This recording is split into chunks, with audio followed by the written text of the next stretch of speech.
Hello everybody, it's your friendly digital technology librarian, Christy here.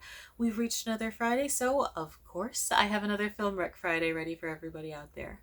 Now, this weekend is Father's Day, so I tend to get a little bit sentimental at this time of year.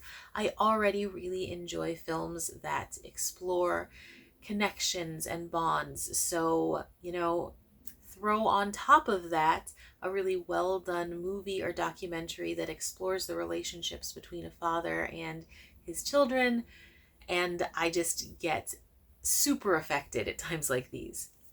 Regardless, of course, of whether or not that connection between the two is biological or a matter of a found family. Both of those elements can really shift a storyline, but at the heart of it is still all about that bond, that connection. Anyway, this week we are exploring three films that sort of delve into the relationships between fathers and their children. We've got two fictional fathers and one real life father son duo. And I think these movies are all really, really interesting in incredibly different ways, like seriously divergent paths. If, however, none of these particular films speak to you, you can still definitely find a movie that you'll enjoy using one of our three video services. Those are CleveNet's Overdrive, Hoopla Digital, and Canopy.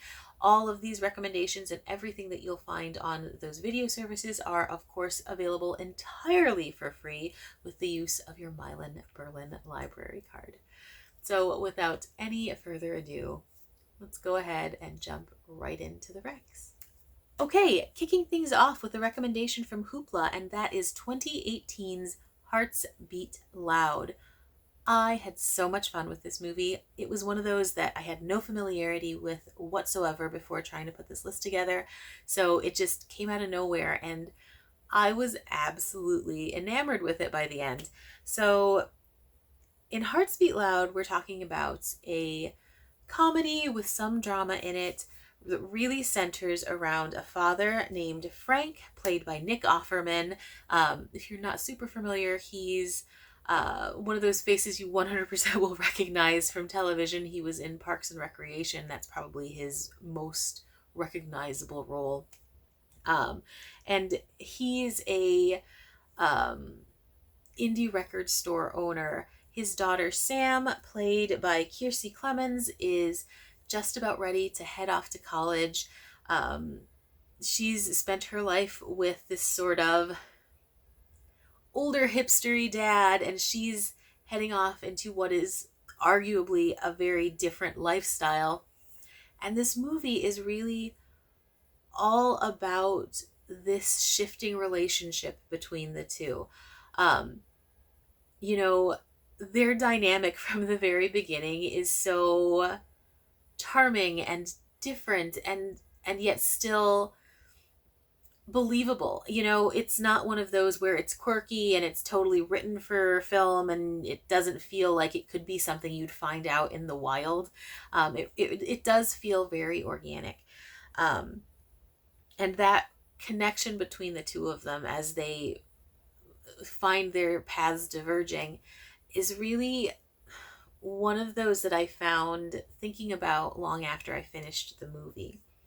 Now, you throw on top of this shifting dynamic the element of this odd little two-person band that the two of them have created, honestly by accident, and it's just kind of magical. So Frank knows that time with Sam is running out. He knows she's heading off and everything is going to shift. He's an East Coaster. She's leaving for the West Coast. He won't see her clearly every day, but really, how many times a year would you get to see your kid if they're living across the country? So he's really on her from the get-go about like recording some music together, one of those like last ditch kind of efforts. And he finally convinces her to record something together. And just during this jam session, she shows him some of her poetry, and they put together this little song. They mix it and everything. And then without her knowing about it, he pops it on to Spotify and it just kind of goes viral from there. Um, and it's not viral in the sense that suddenly they're like the Jonas Brothers or any other like family band that's super, super big. It's not like that. It's just they're suddenly getting a lot of attention and people are showing interest in the sound. And, you know, that definitely throws a wrench into, you know, their immediate plans and what they were going to do. And along with this, you know, concern about the loss of his daughter, Frank's also dealing with the loss of his record store that he's been at for years and years and years. Um, so it's the idea of so many changes in such a small amount of time.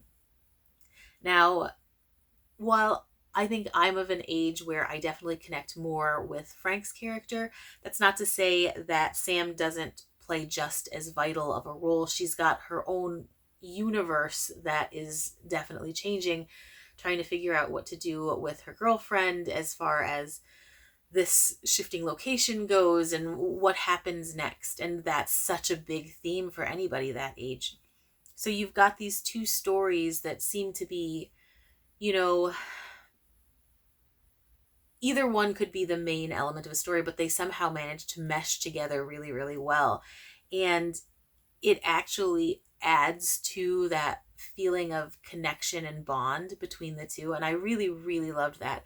There was no point within this particular film that I thought, oh, this is just so dumb. And this is just like clearly not a situation that would happen in real life. I mean, the Spotify thing is maybe starting to push that boundary, but like, I not so much that I would ever think this could never happen.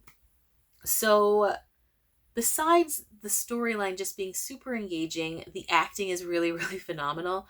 I was not familiar with Kiersey Clemons, who plays Frank's daughter Sam, but she does an excellent job. Like, you can tell that she's definitely the more standard personality. He's like, again, as I mentioned, Frank is definitely that like aged hipster.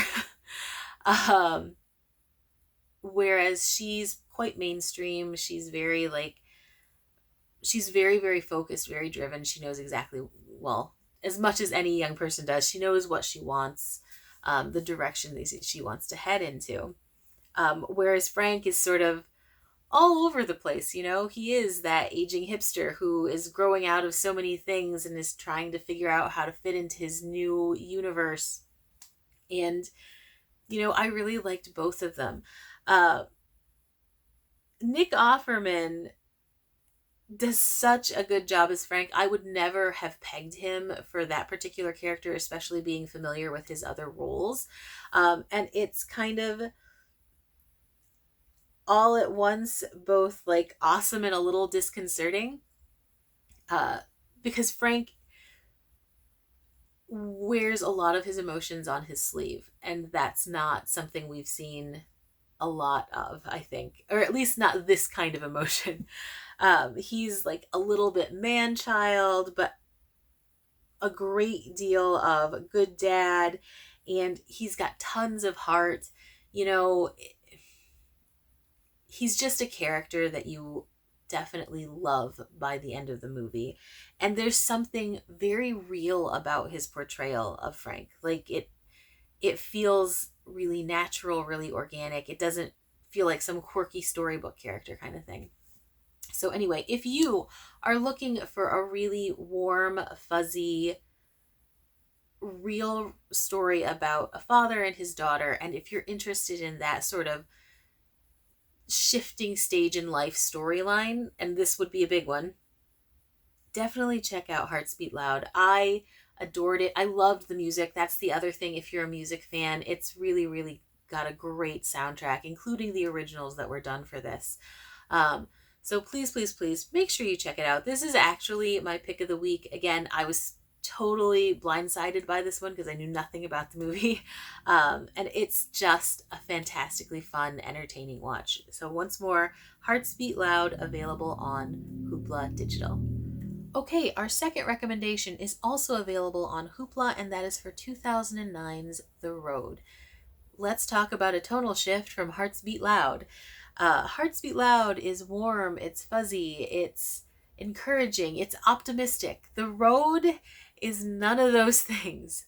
That said, The Road is, however, a phenomenally well done film. The cinematography is so spot on for this kind of story. The acting is incredible. The adaptation itself, it's based on a really well received book, is so in keeping with tone and everything. I honestly, before I saw it back when it came out, I was really kind of apprehensive.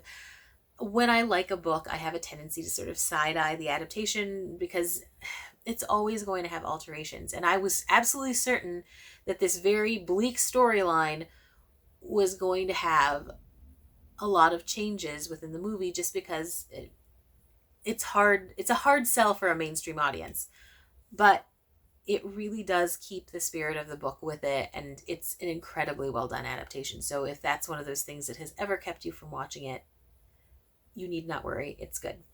Um, the acting, like I mentioned, is extraordinary, and that is anchored by the two main characters.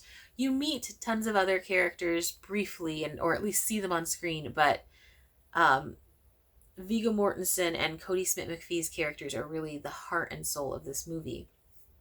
So in The Road, we are traveling throughout a post-apocalyptic world. That world is a complete mystery to us. We know that an extinction event happened at some point, but we don't know what led up to it. We don't know what it was. It just, we are where we are, like, which is a very desolate landscape. Very, very few people remaining. The ones that do are these sort of barely surviving, barely hanging on stragglers, like a man and a boy. That those two characters never receive names. Mortensen and Smith McPhee sort of scavenge what they can. They travel from place to place, always moving, just trying to keep safe from these bands of other survivors, many of whom are incredibly dangerous, some of whom are cannibals at this point. It's a crazy setting to put these two kinds of characters in. Because you get the sense that Mortensen's character was just a regular Joe, much like most people would have been prior to this apocalyptic universe they're in now. And it's just you're watching the shifts happen, the things he has to do to make sure that his child survives. And it's that sort of desperate devotion that really drives things forward. There's no point where you think, oh, he might not go that far. He will absolutely go that far. He will do anything to protect his son. And it's one of those sort of connections and relationships that, you wonder how many people would be exactly like him in a universe like this. That said, the young boy still helps keep Mortensen's character human. He doesn't lose all sense of right and wrong. There are a couple moments within the film where Smith McPhee's basic goodness, like you get as a child, he's appalled at certain things that happen, and that keeps his father from going just short of too far. And it really is sort of bracing to watch those moments unfold, because again, the interaction between the two is what really carries everything. So you see this kind of give and take, that again, desperate devotion of the father to keep moving forward, to keep them both alive, to make sure that his son survives, juxtaposed with these bits of like basic inherent goodness. Like he still thinks that the young boy still believes that there are elements of good in people, and so they never become one of those really fairly horrific human beings that are in those bands of bandits out there outside of them. Um, as I mentioned, cinematography is incredible. Like when you see the setting, it sends like chills down your spine. Everything is this sort of gray, washed out, sort of desolate, dead feeling. I mean, every single shot. And you would think that it would just get sort of numbing at a certain point, but it doesn't. It's always pretty striking. It always hits you like, how can these two possibly survive? And that's the question throughout the film that keeps you on the edge of your seat. Is it possible for two, relatively decent human beings to make it in a world that is suddenly so dark and so bleak? And you know, I don't know if you're looking for like roses and sunshiny flowers that this is the movie for you, but if you're looking for a film that really explores human nature along with, again, that relationship between a parent and a child, this is absolutely some of the best performance of that bond that you'll see. It really is so good as far as the acting goes. So if you are looking for something like that, if you enjoy post-apocalyptic stories, if you enjoy adventures and quests, make sure you check out The Road. It is phenomenally well done. Definitely dark, but an absolute must watch. All right, final recommendation for this week is available on Canopy, and that is 2005's documentary, A Father, a Son, Once Upon a Time in Hollywood. Now, this is one of those documentaries that is interesting, fun, and highly entertaining. I mean, it's not at all objective. We're not talking about National Geographic here, but it does keep you riveted to the screen. In this particular documentary, we are talking to two massive Hollywood icons. We're talking Kirk Douglas and his son, Michael Douglas. At the time of this film, Kirk Douglas was, 83 years old, and Michael Douglas was 60. This was after Kirk's stroke, so his speech is heavily impeded, and they don't shy away from talking about that and how it's affected his life, how it's affected his family's life. And that's the other really interesting thing about this particular documentary. It doesn't shy away from topics that I think a lot of other Hollywood families would probably want to hide, or at least kind of shy away from speaking publicly about. They both have children in their families that have pretty troubled lives, and they don't deny that. They delve into that. They explore those relationships. They talk about why they think things might have turned out the way they did. They talk about things that they wish they had done differently, and it feels really,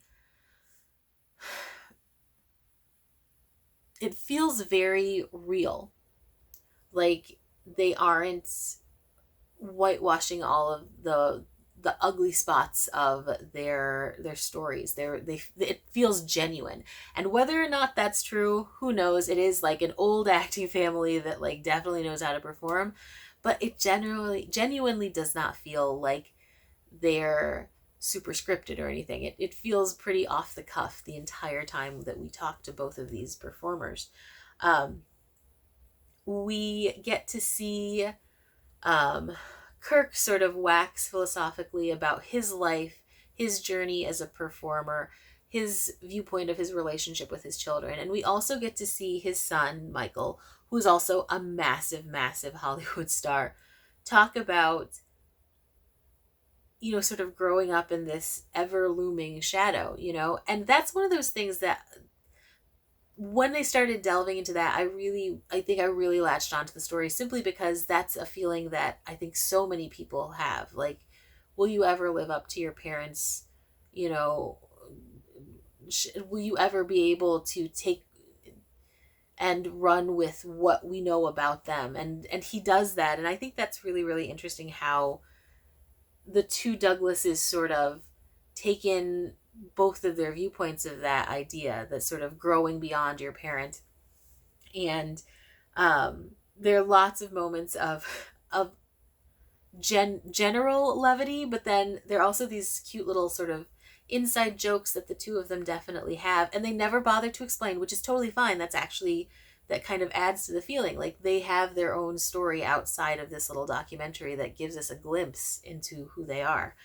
Um, I really, really loved hearing about the Hollywood insider stuff, backstage dramas and, performance anxieties and things like that. But at the heart of it, it really was, you know, the best parts were when the two of them were talking about each other, the people in their lives, the people they loved, the people they cared about, and how it made them feel so much more like everybody else. Um, and and again, you still get those glimpses of outlandish Hollywood lifestyle, and I liked that. I thought it was really, really entertaining and interesting and engaging. I laughed out loud tons of times. I honestly got a little choked up a couple of times. It's one of those documentaries that I think anyone could watch. Even if you're not a documentary fan, I think it's fun enough to catch pretty much anyone's attention. So if that's something you're looking at seeing this weekend, if you want a father and son story, if you want sort of like outrageous antics going on, but also like this believable connection, if you like insider info, if you like stories of old Hollywood, make sure you check out A Father, a Son, Once Upon a Time in Hollywood. It really is a fun little romp. It's not super long. It's lovingly filmed, if not objective at all. And it's definitely worth the watch. So again, available on Canopy, A Father, a Son, Once Upon a Time in Hollywood. Must watch. Okay, so we have reached the end of our Father's Day recommendations. If you have a film that you would like to recommend that's all about fathers and their children, please, please, please comment and leave those below. I'm always looking for new films to watch. If you have any recommendations for themes you would like to see us explore in the future, I'm definitely wanting you to send those to my way, so comment. Hopefully I will be able to incorporate those into our future plans as well. As always, I had such a great time putting this list together. I love delving into that catalog and sort of shifting through and finding things that I'm hoping other people might like. So thank you, thank you, thank you for joining with me this week, and I will see you next week.